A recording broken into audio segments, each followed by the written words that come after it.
Hello friends, welcome you all. Today we are going to cover one of the most important chapter of this paper, Foreign Exchange Arithmetic.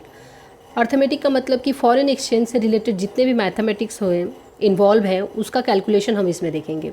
ये chapter 5 को cover करता है और accounts and finance for bankers जो chapter JIB का paper number 2 है उसका chapter 5 है और ये लास्ट चैप्टर है। इसके बाद जो है मॉड्यूल ए का लास्ट चैप्टर है, इसके बाद हम लोग मॉड्यूल बी शुरू करेंगे। इसके केस में जो है क्वेश्चन आते हैं कम से कम 5 से 6 या 5 to 7 मार्क्स बोल सकते हैं कि 5 to 7 मार्क्स तक के क्वेश्चन आते हैं। कुछ न्यूमेरिकल्स आते हैं और कुछ थ्योरेटिकल्स आते हैं। It is one of the most important chapter. तो यहाँ पे हम सबसे पहले ये समझते हैं कि फॉरेन एक्सचेंज में एक्सचेंज का मतलब क्या होता है। एक्सचेंज का मतलब ये होता है कि किसी दुकान में सपोज आप जाते हैं और कुछ सामान खरीदते हैं, तो आपने जब भी दुकानदार ने आपको सामान दिया तो आप उसके बदले में कुछ पैसा देते हैं। तो मतलब आपने दुकानदार को पैसे दिए, दुकानदार ने आपको सामान दिए, तो आपने और दुकानदार ने एक्सचेंज किया पैसे का और सामान का। तो ये बात हो गई कि एक्सचेंज होती है। बट फॉरेन एक्सचेंज क्या होता है? तो फॉरेन एक्सचेंज का मतलब होता है कि बैंकों के द्वारा एक कंट्री के करेंसी को दूसरी कंट्री के करेंसी में कन्वर्ट करना ही फॉरेन एक्सचेंज कहलाता है। क्या है कि एक कंट्री के करेंसी को दूसरी कंट्री के करेंसी में एक्सचेंज करना, इक्विवेलेंट अमाउंट पे एक्सचेंज करना जो है वो फॉरेन एक्सचेंज कहलाता है। एक और मेन इम्पॉर्टेंट पॉइंट हम ये देख लेते हैं कि फॉरेक्स मार्केट का रेगुलेटर कौन होता है। यहाँ पे फॉरेन एक्सचेंज की बात हो रही है, तो फॉरेक्स मार्केट का रेगुलेटर कौन होता है? तो फॉरेन एक्सचेंज जो है बैंकों के द्वारा होता है। बैंकों का regulator RBI, reserve bank of India है। फॉरेन मार्केट का भी, फॉरेक्स मार्केट का भी रेगुलेटर जो है वो रिजर्व बैंक ऑफ इंडिया ही है, आरबीआई ही इसको रेगुलेट करती है। हमने देखा कि फॉरेन एक्सचेंज होता क्या है। अब हम लोग देखेंगे इसमें कि फॉरेन एक्सचेंज का कॉन्सेप्ट जो है वो कहाँ से आया। तो फॉरेन एक्सचेंज का कॉन्सेप्ट फॉरेन ट्रेड से आया। ट्रेड का मतलब आप लोग सब जानते हैं कि खरीदना या बेचना। खरीद और बिक्री को हम लोग ट्रेड बोलते हैं। आपने शेयर मार्केट में सुना होगा कि ट्रेडिंग कर रहा है, मतलब शेयर का खरीद या बिक्री कर रहा है। तो वैसे ही फॉरेन ट्रेड होता है।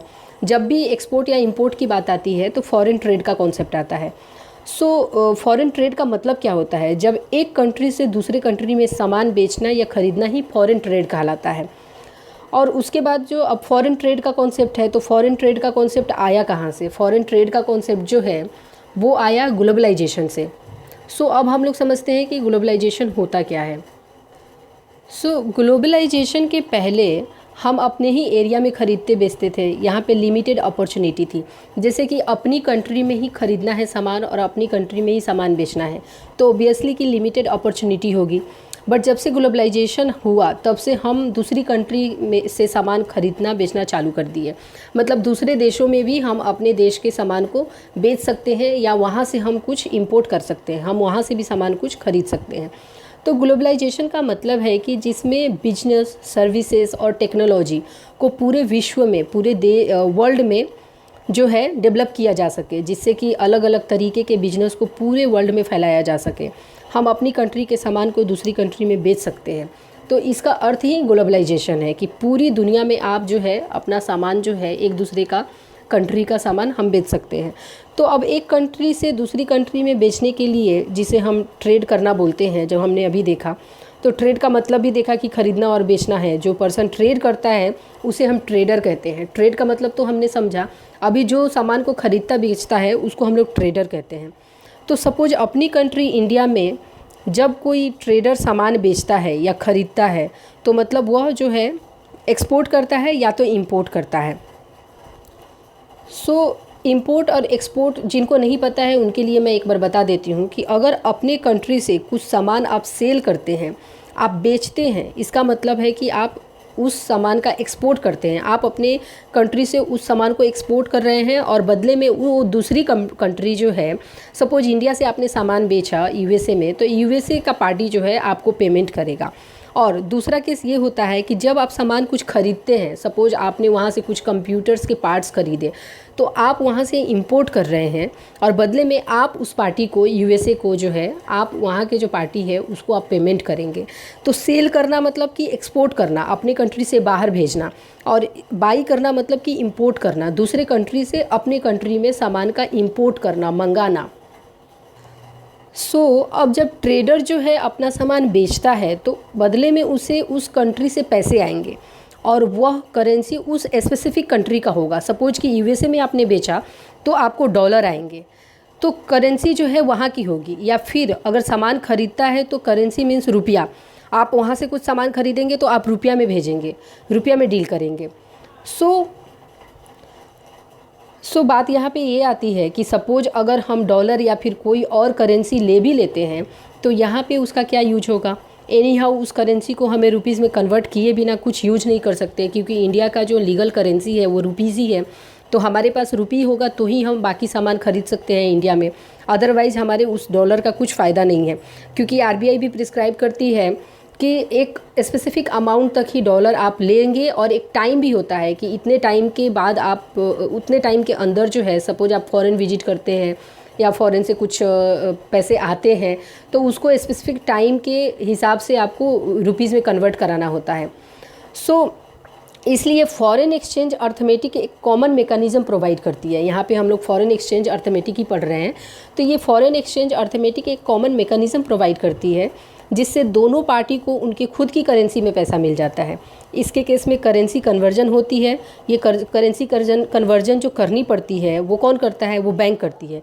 अब जब करेंसी कन्वर्जन की बात आती है तो ऐसा कोई सिस्टम चाहिए जो यह करेंसी कन्वर्जन को कर सके। तो बैंक में ट्रेड फाइनेंस एक डिपार्टमेंट होता है। आप सब जानते होंगे कि डिफरेंट डिपार्टमेंट जो है वो डिफरेंट टाइप के फंक्शंस परफॉर्म करती है। तो फॉरेन एक्सचेंज के केस में ट्रेड फाइनेंस डिपार्टमेंट होता है, फॉरेन एक्सचेंज डिपार्टमेंट होता है जो फॉरेन एक्सचेंज रिलेटेड ट्रेडिंग में डील करता है, जिससे इंपोर्टर और एक्सपोर्टर को अपनी कंट्री के पैसे में कन्वर्ट करके उनके अकाउंट में जमा कर देता है।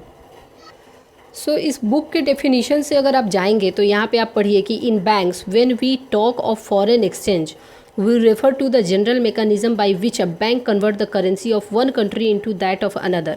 जो मैंने आपको अभी इंट्रोडक्शन में बताया वही सारी चीज़ें यहाँ पे मेंशन है कि बैंक ऐसी मैकेनिज़्म प्रोवाइड करती है जिससे कि एक कंट्री के करेंसी को हम दूसरी कंट्री के करेंसी में, इक्विवेलेंट करेंसी में हम कन्वर्ट कर सकें। ये फॉरेन एक्सचेंज के केस में आता है। तो फंडामेंटल ऑफ फॉरेन एक्सचेंज क्या होता है कि हर एक कंट्री का अपना एक करेंसी होता है जो वहाँ का लीगल टेंडर कहलाता है। जैसे अपने इंडिया का रुपीज़ जो है वो लीगल टेंडर है। Distinguishing unit of account and the useful position of the currency, मतलब यूजफुल पोजीशन होता है उसका, can normally be had only in that country, मतलब सिर्फ यही कंट्री उस करेंसी का यूज कर सकता है, यहाँ का वो लीगल टेंडर होता है। The exchange from one currency from another is mostly put through the bank by means of, देखिए ऑलरेडी मैंने ये सारी चीज़ें बताई है, वहीं आपको यहाँ पे पढ़ने को मिलेगा। ये जो होता है फॉरेन एक्सचेंज का कॉन्सेप्ट। उसके बाद आता है कि इंडियन फॉरेक्स मार्केट। तो यहाँ पे दिया है कि prior to modified liberalise exchange rate mechanism system LERMS जो है वो RBI के थ्रू फिक्स किया हुआ था कि RBI के थ्रू ही करेंसी की कन्वर्जन होगी। लेकिन बाद में RBI ने जो है वो छूट दे दी बैंकों को कि अपने डिमांड एंड सप्लाई के हिसाब से वो बैंक जो है अपना एक्सचेंज रेट फिक्स कर सकते हैं। उसके बाद हम लोग देखते रहते हैं कि डायरेक्ट एंड इनडायरेक्ट कोट क्या होता है। ये मोस्ट इम्पॉर्टेंट है, और यहाँ से 1 मार्क्स के क्वेश्चन या 0.5 मार्क्स के क्वेश्चन बनते हैं। JIB के केस में जो है 0.5 मार्क्स के क्वेश्चन आते हैं, 1 मार्क्स के क्वेश्चन आते हैं और 2 मार्क्स के क्वेश्चन होते हैं। डिफरेंट मार्क्स के क्वेश्चन डिफरेंट वेटेज पे होता है। But apart from this CIB के केस में सारे क्वेश्चन 1 मार्क्स के होते हैं, तो ये फ़र्क हो जाता है। तो ये फॉरेन एक्सचेंज जब पढ़ेंगे आप तो ये डायरेक्ट और इनडायरेक्ट कोट में से आपको एक क्वेश्चन तो ये डायरेक्ट और इनडायरेक्ट में से एक क्वेश्चन आपको आते ही आते हैं हर साल, हर 6 मंथ पे जब भी एग्ज़ाम होता है तो हर एग्ज़ाम में आपको एक क्वेश्चन आते हैं। तो डायरेक्ट एंड इनडायरेक्ट कोट को समझने से पहले हम ये जान लेते हैं कि करेंसी का कोटेशन क्या होता है।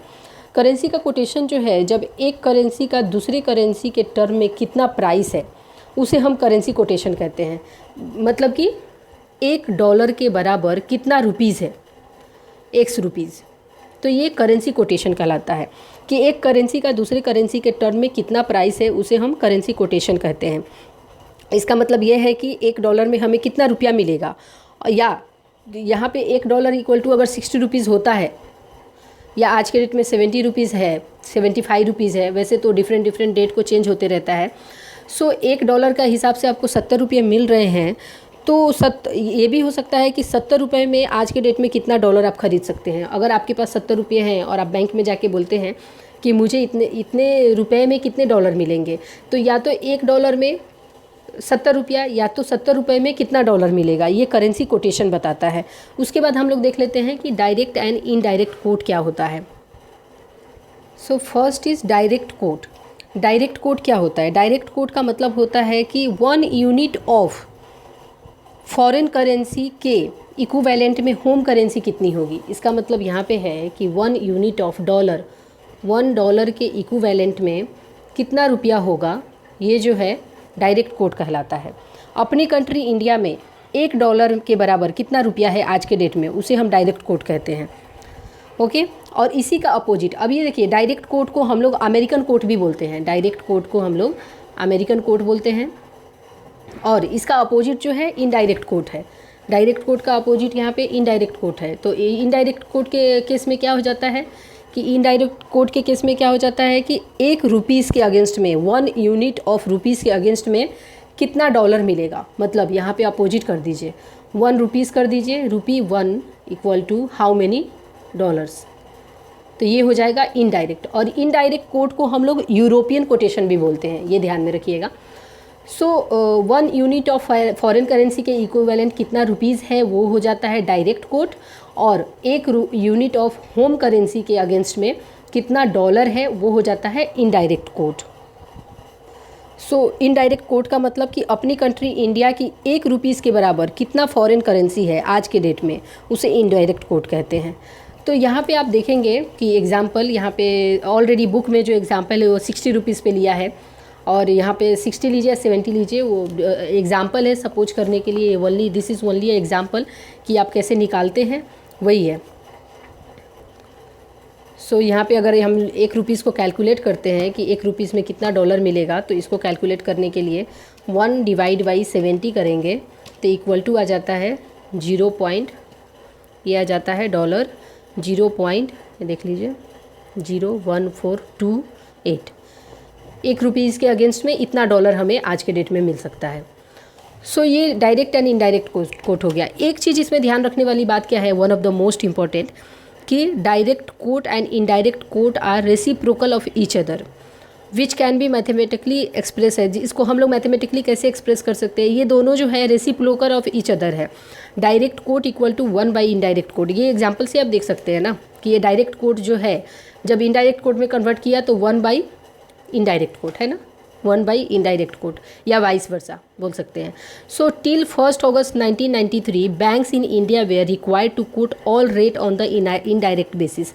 However from 2 August 1993 bank began quoting on a direct basis.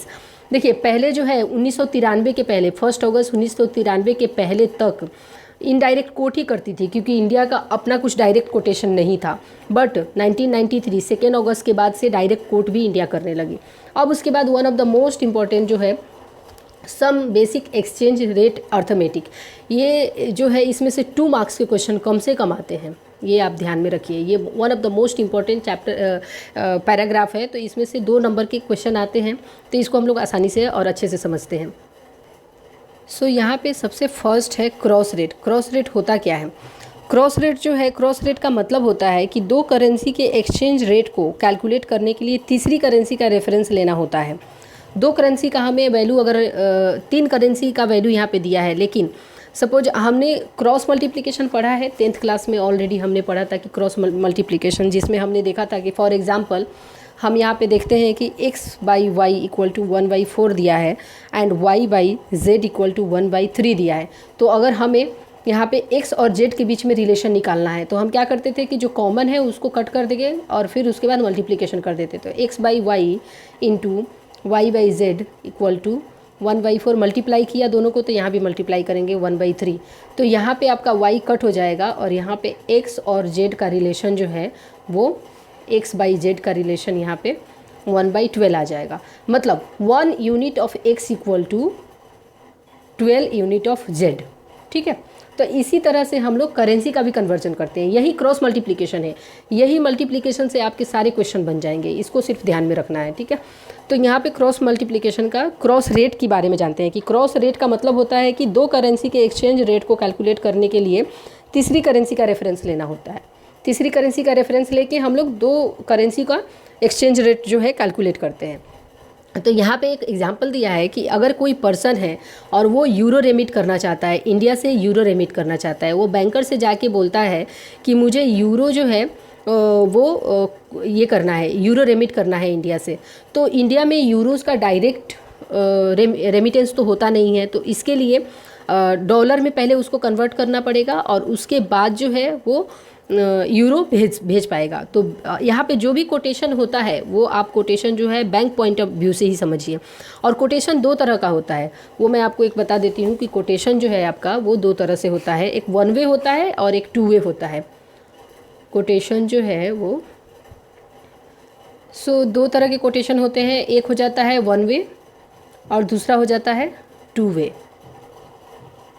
और ये कोटेशन हमेशा बैंकर्स पॉइंट व्यू से देखना चाहिए, बैंकर्स पॉइंट ऑफ व्यू।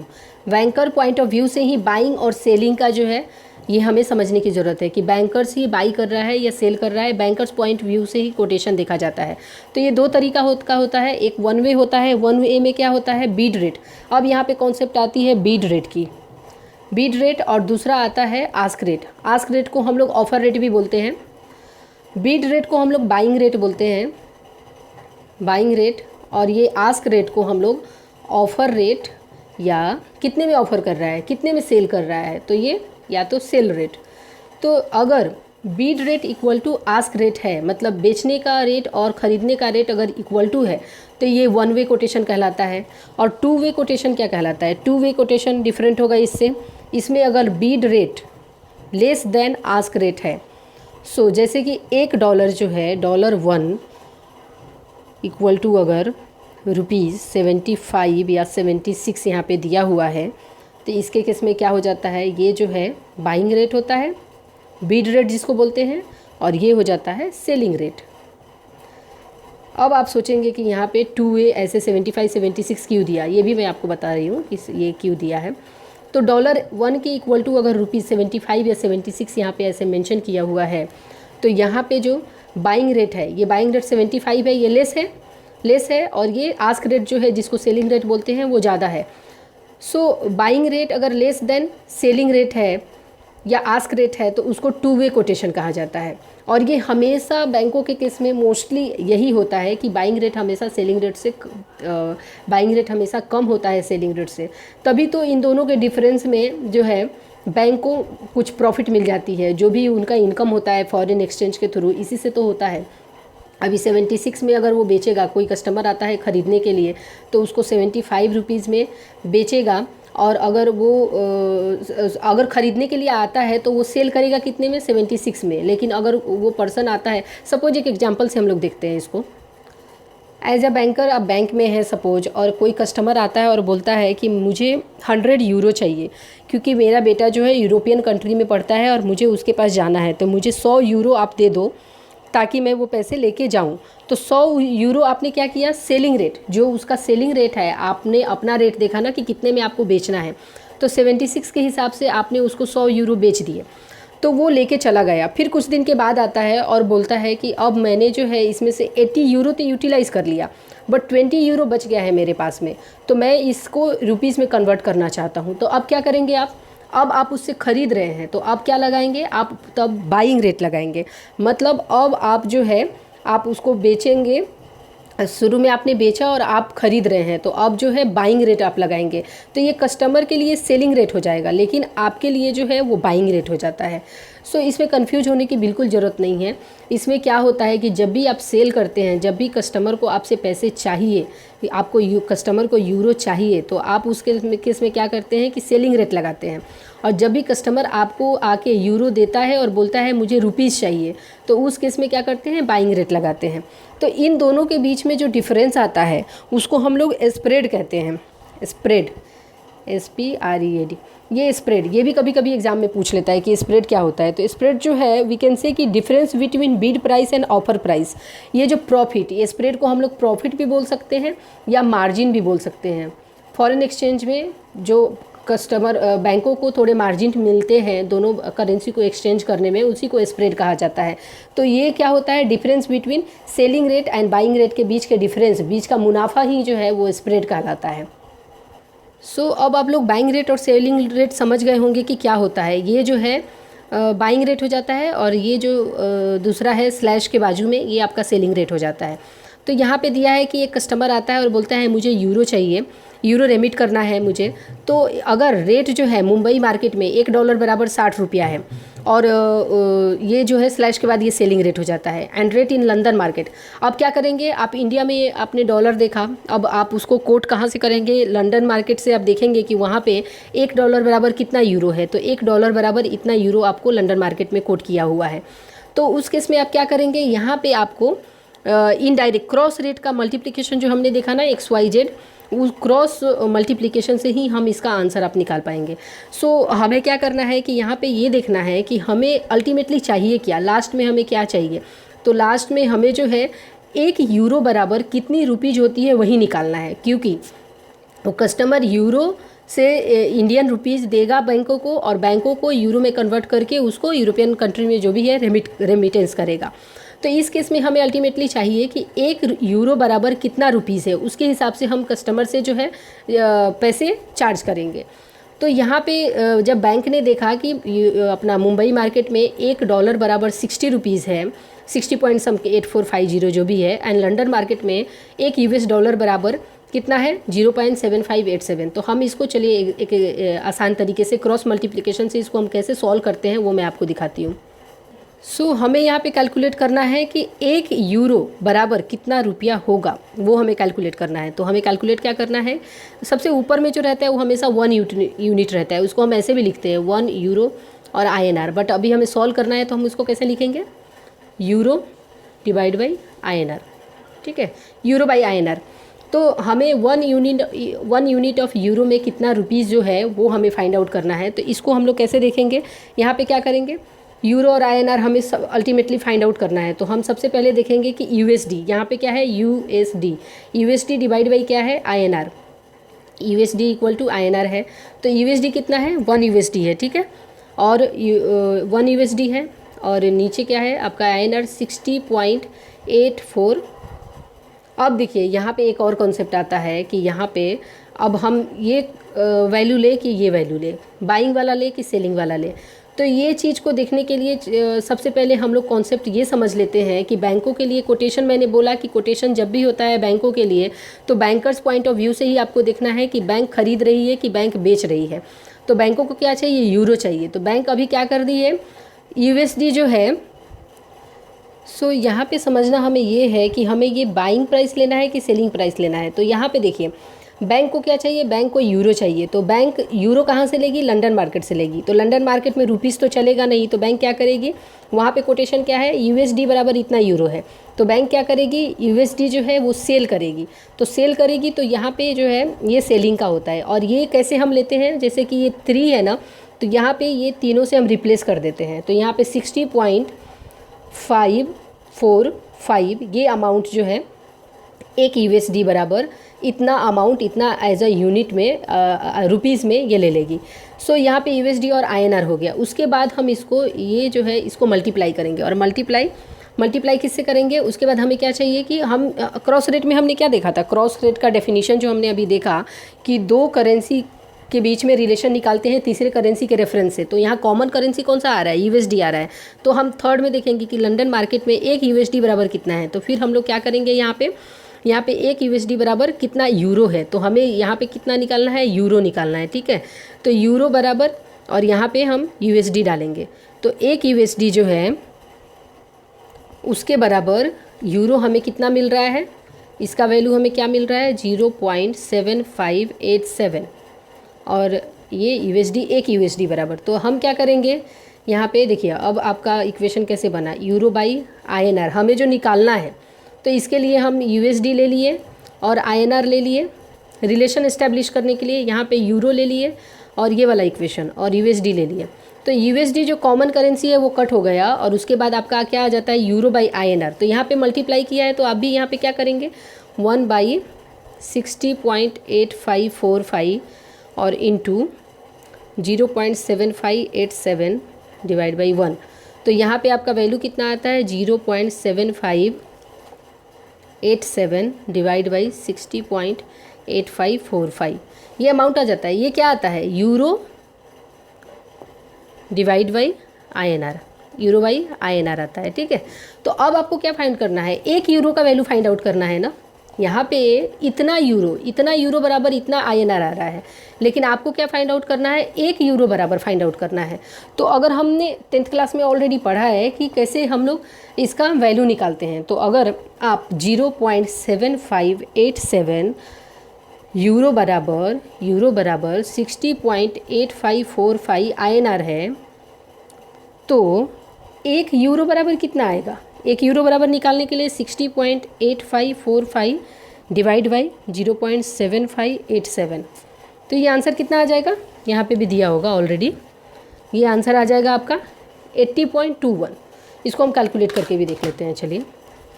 तो हमें कैलकुलेट क्या करना है, 60.8545 डिवाइड बाई 0.7587, तो आप यहाँ पे देख लेंगे कि आपका जो आंसर है 80.21, यहाँ भी देखिए 80.208 ऐसे आ रहा है ना। तो आप 80 पॉइंट इसको राउंड ऑफ करेंगे 21 कर देंगे। सो आपका आंसर यहाँ पे euro by INR equal to जो है आपका 1 यूरो में 1 यूरो बराबर 80.21 रुपीज़ हो जाएगा। तो आप 1 यूरो इक्वल टू रुपीज़ कितना हो जाएगा, 80.21। सो यही सिंपल सा कैलकुलेशन यहाँ पे किया है, ठीक है। क्रॉस मल्टीप्लिकेशन है। अभी बहुत सारे जगह आपको दिखेगा कि बेस रेट लीजिए, कोट रेट लीजिए, फिर मल्टीप्लाई करिए, फिर डिवाइड करिए, लेकिन आपके जितने भी प्रॉब्लम्स होंगे सिर्फ क्रॉस मल्टीप्लिकेशन से ही सॉल्व हो जाएंगे अगर आप इस तरीके से सॉल्व करेंगे। तो सबसे पहले आपको डिटरमाइन क्या करना है, डिटरमाइन करना है कि आपको चाहिए क्या। आपको यहाँ पे यूरो और इंडिया का रुपीज़ का रिलेशन एस्टैब्लिश करना है। तो 1 यूरो बराबर कितना रुपया चाहिए, तो आप उसको ले लीजिए। उसके बाद आप देखिए कि आपके पास रिलेशन बनाने के लिए USD और रुपीज़ का क्या रिलेशन है, USD और यूरो का क्या रिलेशन है। फिर आप क्रॉस मल्टीप्लाई करिए और जो वैल्यू आता है उसको 1 यूनिट में कन्वर्ट कर दीजिए, तो आपका आंसर ऐसे आ जाता है। फिर सेकेंड क्वेश्चन हम देखते हैं। यहाँ पे क्या बोला है कि if an export customer has a bill of pound, ये क्या ब्रिटेन का पाउंड स्टर्लिंग है, तो पाउंड 1 लाख रुपीज़ का बिल है। Bank has to purchase pound sterling from him and give an equivalent amount in rupees to the customer, presuming the interbank market quotation for spot delivery are as follow. अब देखिए यहाँ पे क्या है कि pound खरीदना है, तो इंडिया में तो डॉलर ही रहेगा डायरेक्ट कोट के हिसाब से। तो यहाँ पे क्या करेगा कि लंदन मार्केट में जाएगा बैंक और वहाँ पे देखेगा कि वहाँ पे डॉलर का क्या भाव चल रहा है। सो यहाँ पे भी 3 करेंसी का रिलेशन आपको दिख रहा है कि आपको पाउंड है, USD है और रुपीज़ है, ये तीनों में रिलेशन निकालना है। और आपको अल्टीमेटली चाहिए क्या, 1 पाउंड बराबर कितना रुपीज़ होता है वही निकालना है, क्योंकि कस्टमर को पाउंड में 1 लाख पाउंड जो है रेमिट करना है। एक्सपोर्ट किया है, उसने कुछ सामान बेचा है, तो उसको बिल जो है 1 लाख बैंक को जाके दिया कि ये पाउंड जो है मेरे अकाउंट में क्रेडिट कर दीजिए। तो अब बैंक क्या करेगा कि आज के डेट में डॉलर का क्या भाव है रुपीज़ के हिसाब से वो देखेगा। तो बैंक क्या करेगा, यहाँ पे देखिए एग्जांपल से हम लोग देख लेते हैं, बुक के एग्जांपल से ही, कि यहाँ पे सबसे पहले बैंक क्या करेगा, बैंक हमें क्या निकालना है, हमें जो रिलेशन निकालना है वो है कि 1 Great Britain pound equal to 1 Great Britain pound equal to INR कितना रुपीज़ है। तो उसको निकालने के लिए हम क्या करेंगे, सबसे पहले हम क्या करेंगे USD, यहाँ पे जो USD है और रुपीज़ का है, तो हम क्या करेंगे USD बाई INR, और उसके बाद हम देखेंगे कि GBP, ये जो है GBP और USD का क्या रिलेशन है, ठीक है। तो हम क्या करेंगे GBP और USD का रिलेशन देखेंगे। तो USD यहाँ पे कट गया, तो आपको क्या आ जाएगा, GBP बाई INR आ रहा है ना। तो अब हम सिर्फ सिंपल सा मल्टीप्लिकेशन करेंगे। यहाँ पे क्या करेंगे हम लोग, ये वैल्यू आप देखिए कौन सा लेंगे हम लोग, $1 इक्वल टू 60.8450, 8450 क्यों लेंगे यहाँ पे। सो आपने ये डिफरेंस देखा होगा, आपने नोट किया होगा कि यहाँ पे देखिए, ये फर्स्ट क्वेश्चन में हमने क्या देखा था कि यूरो रेमिट करना है, मतलब इंडिया से जो है यूरो रेमिट करना है, यहाँ से यूरो भेजना है, सेल करना है। तो उसके केस में हम लोग सेलिंग रेट ले रहे थे, लेकिन इसके केस में क्या है कि यहाँ पे एक्सपोर्ट का बिल है, मतलब सामान बेचा है, उसके बदले में उसको पैसा आ रहा है। तो यहाँ पे जो है बाइंग रेट लेंगे। तो यहाँ पे बाइंग रेट ले लेंगे हम लोग, बाइंग रेट ले लेंगे, ये क्या ले लेंगे 1/60 60.8450 ले लेंगे, ठीक है। और उसके बाद जीबीपी का भाव क्या है यहाँ पे, जीबीपी का जो है 1 जीबीपी इक्वल टू कितना आ रहा है 1.9720, क्योंकि यहाँ पे भी हम बाई कर रहे हैं ना, तो बाई कर रहे हैं वहाँ से हम, तो इसलिए ये हम लोग लगाएंगे। अब इसको आप कैलकुलेट कर दीजिए, सिंपल इसको कैलकुलेट करेंगे अगर, तो आपका सिर्फ इसको मल्टीप्लाई करना है, ये तो 1 हो जाएगा और ये दोनों को मल्टीप्लाई कर देना है, तो मल्टीप्लाई करेंगे तो कितना आएगा 60, अगर हम इन दोनों को मल्टीप्लिकेशन करते हैं तो आपका 60.8450 इंटू 1.9720, तो ये कितना आ जाता है 119, ये देखिए 119.98, तो ये 119.9863 ये आपका रुपीज़ में आ जाता है। तो क्या करेंगे कि 1 जीबीपी ये 1 यूनिट को रिप्रेजेंट करना है ना, तो 1 जीबीपी इक्वल टू रुपीज़ 119.9863 इतना हो जाएगा। अब देखते हैं हम लोग यहाँ पे कितना आया है, यहाँ पे देखिए यहाँ पे भी उतना ही आया है। तो ये सिंपल आप मल्टीप्लिकेशन भी कर सकते हैं कि एक यूएसडी बराबर अगर इतना रुपीज़ होता है और 1 जीबीपी इक्वल टू अगर इतना दिया है तो हमें 1 लाख जीबीपी के बराबर कितना आएगा, तो हम क्रॉस मल्टीप्लाई भी कर देंगे तो हो जाएगा। लेकिन मैं आपको ये क्रॉस मल्टीप्लिकेशन का कॉन्सेप्ट इसलिए बता रही हूँ कि इसी कॉन्सेप्ट पे आपको सारे क्वेश्चन बन जाएंगे। हमने इसी कॉन्सेप्ट से फर्स्ट क्वेश्चन भी सॉल्व किए, इसी कॉन्सेप्ट से सेकंड क्वेश्चन भी सॉल्व किए। तो ये बात आ जाती है क्रॉस रेट की, कि क्रॉस रेट होता क्या है।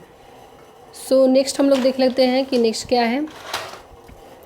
नेक्स्ट देखिए, नेक्स्ट है चेन रूल। चेन रूल क्या होता है, calculation of cross rate is based on the common sense approach, however it can be reduced to a rule known as the chain rule with similar step. Chain rule cross rate को calculation करने का एक chain rule method है, उसके बारे में बताया। उसके बाद हम देख लेते हैं कि वैल्यू डेट क्या है, वैल्यू डेट किसको बोलते हैं।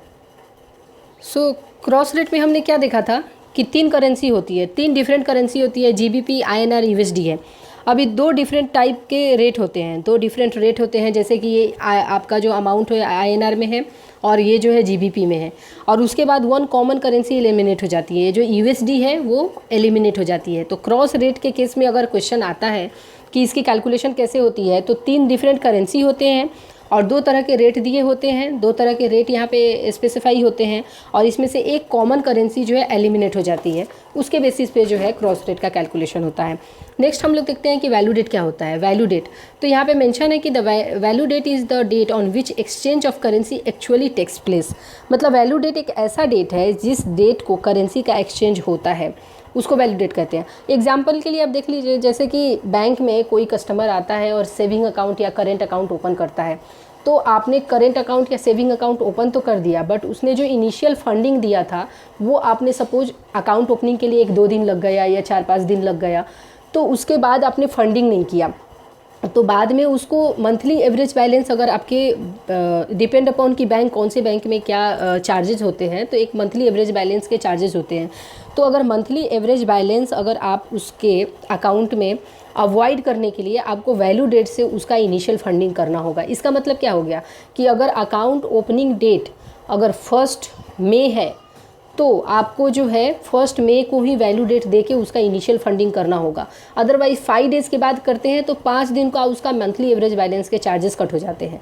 तो वैल्यू डेट का आप समझ गए होंगे। अगर सेविंग से नहीं समझ में आ रहा है तो फिक्स डिपॉजिट का हम लोग एग्जांपल ले लेते हैं कि सपोज आपने फिक्स डिपॉजिट ओपन किया और कस्टमर ने बोला कि मुझे क्यूमुलेटिव इसका जो इंटरेस्ट चाहिए मैच्योरिटी पे, मतलब क्वार्टरली क्यूमुलेटिव चाहिए, क्वार्टरली मेरे अकाउंट में आ जाना चाहिए। 10 लाख का एफडी किया, बट आपने क्या किया, ऑन मैच्योरिटी सेलेक्ट कर दिया। अब दूसरे दिन कस्टमर आता है या 4 महीने बाद कस्टमर आता है और बोलता है मेरे अकाउंट में तो क्रेडिट हुआ नहीं, मैंने तो क्वार्टरली दिया था।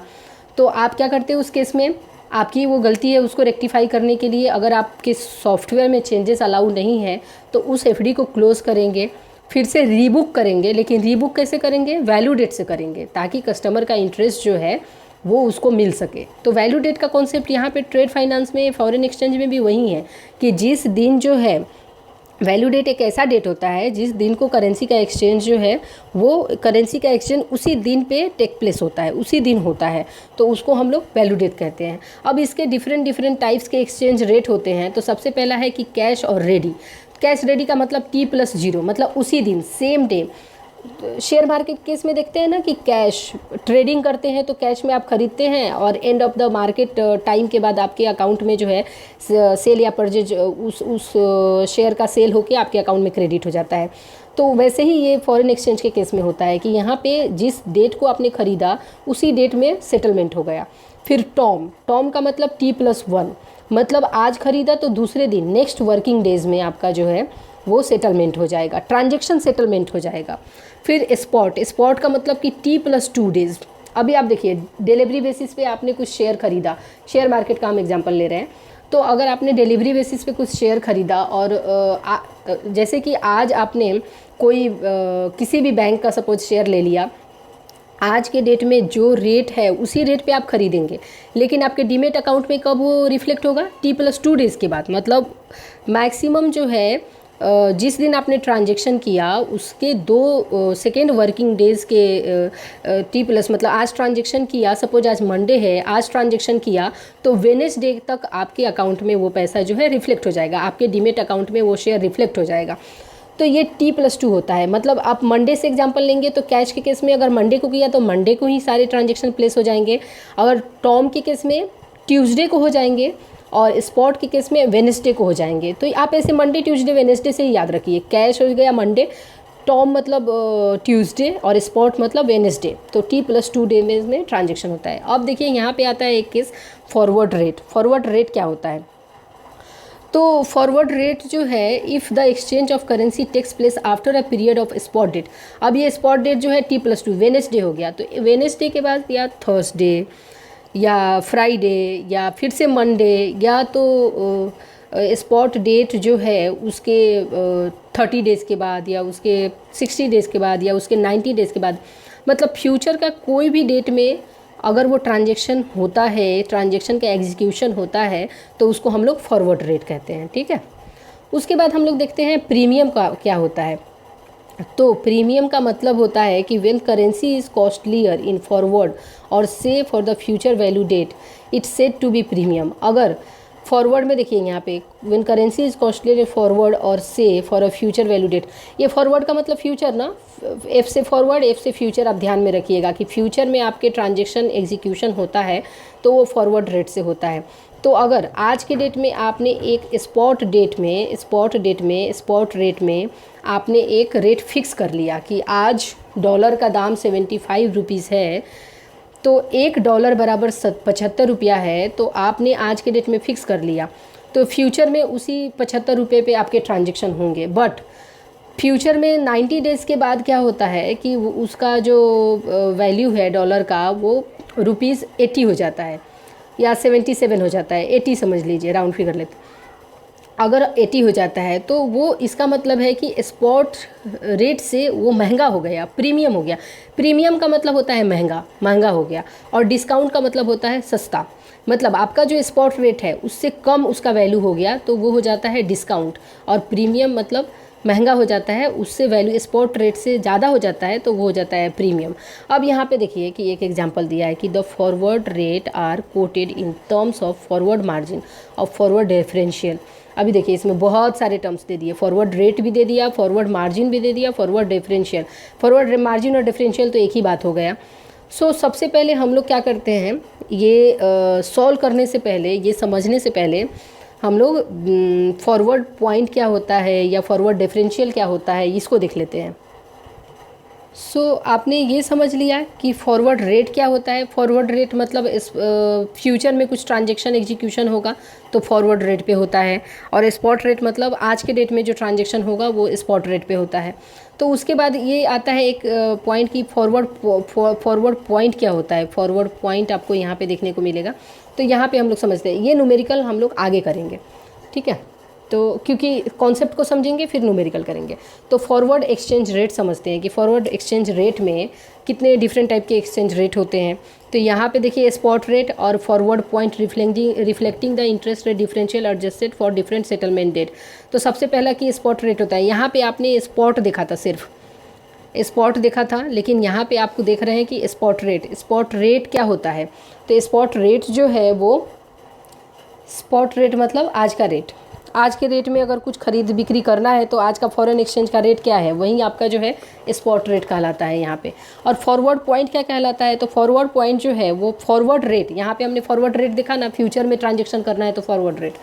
तो फॉरवर्ड पॉइंट का मतलब होता है कि फॉरवर्ड रेट और स्पॉट रेट का जो डिफरेंस होता है उसे हम फॉरवर्ड पॉइंट कहते हैं। तो अगर आपको ऐसे मेंशन लिखना है तो यहीं पे मैं बता देती हूँ कि अगर फॉरवर्ड रेट का मतलब, फॉरवर्ड पॉइंट का मतलब क्या होता है कि forward rate minus spot rate, forward rate और स्पॉट रेट के बीच में जो डिफरेंस आता है, मतलब फ्यूचर के रेट और आज के रेट में अगर कुछ डिफरेंस आता है तो उसको फॉरवर्ड पॉइंट कहा जाता है। तो फॉरवर्ड डिफरेंशियल क्या होता है, फॉरवर्ड डिफरेंशियल देखिए, फॉरवर्ड डिफरेंशियल जो है एट प्रीमियर होता है और या तो डिस्काउंट होता है, ठीक है, या एट पार होता है। यहाँ पे डिस्काउंट लिखना में रह गया, तो या तो प्रीमियर पे रहेगा। प्रीमियर के केस में क्या होगा कि spot rate less than forward rate, मतलब स्पॉट रेट अगर आज 70 रुपया फिक्स किया एक रेट, आज के दिन का ट्रांजेक्शन का रेट 70 रुपया फिक्स किया, और फ्यूचर में आप देखा कि उसका दाम तो 75 रुपीज़ हो गया, उसका रेट तो 75 हो गया, तो मतलब फ्यूचर में महंगा हो गया ना, तो प्रीमियम हो गया। और यहाँ पे देखिए कि दूसरा है कि अगर spot rate less than spot rate is greater than for future rate या फॉरवर्ड रेट जो बोलिए आप इसको, तो यहाँ पे स्पॉट रेट अगर आज के रेट में 70 रुपया है और आगे आप जाते हैं 3 महीने बाद की डील थी कि 3 महीने बाद इसका एग्जीक्यूशन होगा, तो फॉरवर्ड रेट फ्यूचर रेट, तो यहाँ पे इसका वैल्यू 65 हो जाता है। तो ये डिस्काउंट हो गया, नाम ही सजेस्ट कर रहा है कि अगर फ्यूचर में उसकी वैल्यू कम हो जाती है तो डिस्काउंट, फ्यूचर में उसकी वैल्यू बढ़ जाती है तो प्रीमियम महंगा हो जाएगा।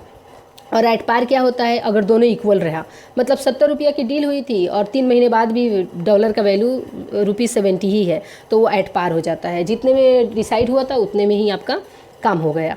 तो यहाँ पे जो दिया है कि स्पॉट रेट हो गया, फॉरवर्ड पॉइंट आप समझ गए। उसके बाद हम लोग देखिए फॉरवर्ड पॉइंट का कैलकुलेशन कैसे करते हैं उसके बारे में यहाँ पे दिया है कि let us suppose that the spot rate of US dollar by euro is, spot आज का रेट 1 यूरो बराबर इतना USD है, तो the exchange rate 3 months is, 3 महीने के बाद अगर इसका वैल्यू USD का वैल्यू देखिए यहाँ पे बढ़ गया, 1 यूरो बराबर ये बढ़ गया, तो बढ़ गया मतलब क्या हो गया कि प्रीमियम हो गया, प्रीमियर हो गया ना, प्रीमियम हो गया मतलब कितने से ये बढ़ गया, तो ये बढ़ गया कितने से आप कैलकुलेट करके देख लीजिए कि 1.3180 माइनस 1.3330, तो कितना आया, ये माइनस, तो क्या हमने इसमें से इसको माइनस करते तो ये माइनस का साइन नहीं आता, तो आपका वैल्यू कितना आया 0.015। तो यहाँ पे देखिए आप difference of 150 point refer to the forward point, ये दोनों का डिफरेंस जो है 0.015, जो डिफरेंस आया दोनों का कितना आया 0.015, यही पॉइंट को हम लोग फॉरवर्ड पॉइंट कहा जाता है। तो इससे फॉरवर्ड पॉइंट से पता चलता है कि वो महंगा में रेट है या सस्ता रेट है या वही वैल्यू है, मतलब प्रीमियम है कि डिस्काउंट है कि एट पार है, इसी से डिसाइड होता है। ये दोनों के डिफरेंस से ही हम डिसाइड करते हैं कि फॉरवर्ड पॉइंट का जो रेट है वो कितना है, उससे पता चलता है। सो यहाँ पे देखिए कि डिफरेंस ऑफ 150 बेसिस पॉइंट, अब यहाँ कंफ्यूज होने की कोई ज़रूरत नहीं है, 150 बेसिस पॉइंट दिया है तो इसका मतलब बेसिस पॉइंट, आरबीआई के रेट्स वगैरह आपने देखा होगा ना कि बैंकों में जब आरबीआई अपना बायलैटरल पॉलिसी लाती है तो बेसिस पॉइंट पे ही बात करती है कि 0.5 बेसिस पॉइंट से जो है रेपो रेट कम हो गया है या ज़्यादा हो गया है, ये सारी चीज़ें बताती है। तो बेसिस पॉइंट का कॉन्सेप्ट आपको मेरे हिसाब से क्लियर होगा, फिर भी मैं आपको चलिए एक बार बता देती हूँ कि अगर बेसिस पॉइंट का मतलब होता है कि एक basis point equal to 0.0001। Basis point एक यूनिट ऑफ मेजर होता है जो रेट चेंज को दर्शाता है कि कितना रेट चेंज हुआ उसको दर्शाता है, तो इतना डेसिमल फॉर्म होता है, ठीक है। तो इसको कैलकुलेट करेंगे, कैसे कैलकुलेट करेंगे, हमारा डिफरेंस कितना आया 0.015, तो इसको हम लोग क्या करेंगे 0.015 को हम लोग क्या करेंगे, इतना जो है डेसिमल फॉर्म में आ गया।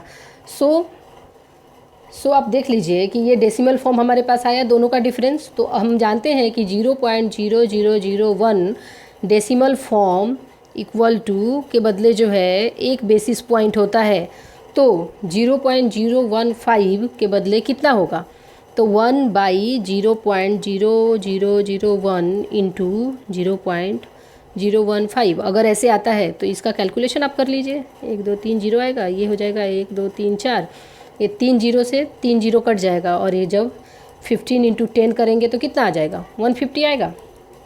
तो वही तो यहाँ पे दिया है कि 150 बेसिस पॉइंट से जो है 150 बेसिस पॉइंट से आपका ये रेट चेंज हो गया, महंगा हो गया है, प्रीमियम हो गया है।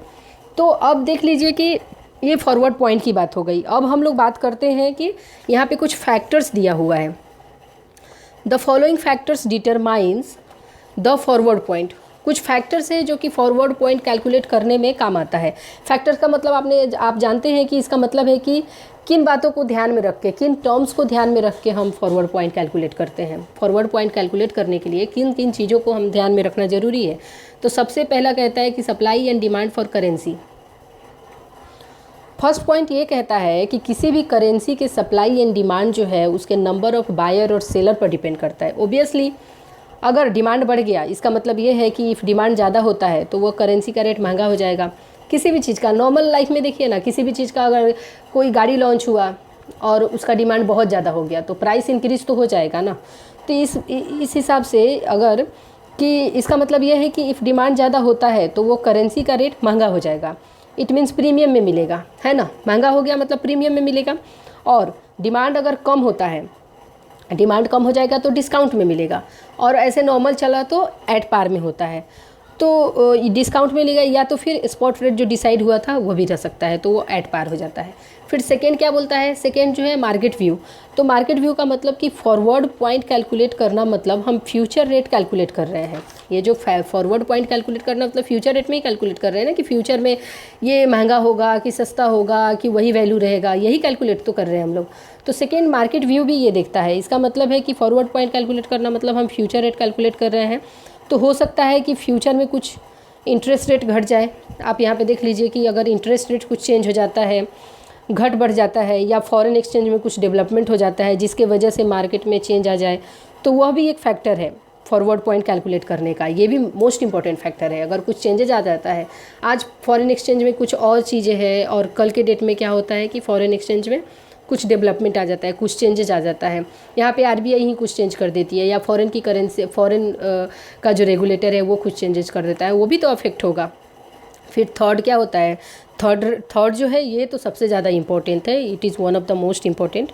तो ये it is one of the most dominating factor है in determining the forward point. Dominating factor मतलब क्या होता है कि इट मीन्स यह सबसे ज़्यादा इंपॉर्टेंट और प्रभावशाली पॉइंट है। ये दोनों तो सिंपल थ्योरी को कवर कर रहा है। ये जो थर्ड पॉइंट है इंटरेस्ट रेट, ये कवर करता है आपका प्रैक्टिकल पार्ट को, फॉरवर्ड पॉइंट कैलकुलेट करने का, कि कैसे दो कंट्रीज़ के बीच में interest rate differential, interest rate differential आप जानते हैं ना, यहाँ पे मैंने बताया था कि क्या होता है। इन दोनों का डिफरेंस, ये जो है इंटरेस्ट, दो कंट्री के बीच में इंटरेस्ट रेट डिफरेंशियल को कैसे फॉरवर्ड पॉइंट कैलकुलेट करने में हेल्प करता है, कि स्पॉट रेट जिसे हम करेंट रेट भी बोलते हैं वो कैसे चेंज हो जाता है, और फ्यूचर रेट से जिसे फॉरवर्ड रेट कहते हैं, फ्यूचर रेट को तो फॉरवर्ड रेट कहते हैं। आप जानते हैं कि मतलब अपना जो अभी का रेट है, स्पॉट रेट जो अभी का रेट है वो कैसे फ्यूचर में चेंज हो जाता है, वो इसी पे डिपेंड हो जाता है, फिर इंटरेस्ट रेट पे डिपेंड हो जाता है। उसके बाद हम लोग देख लेते हैं example.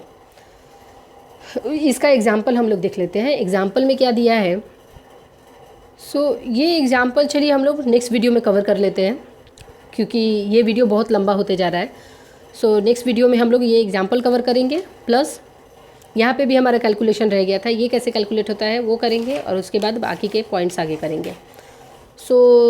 Thank you so much for watching this video.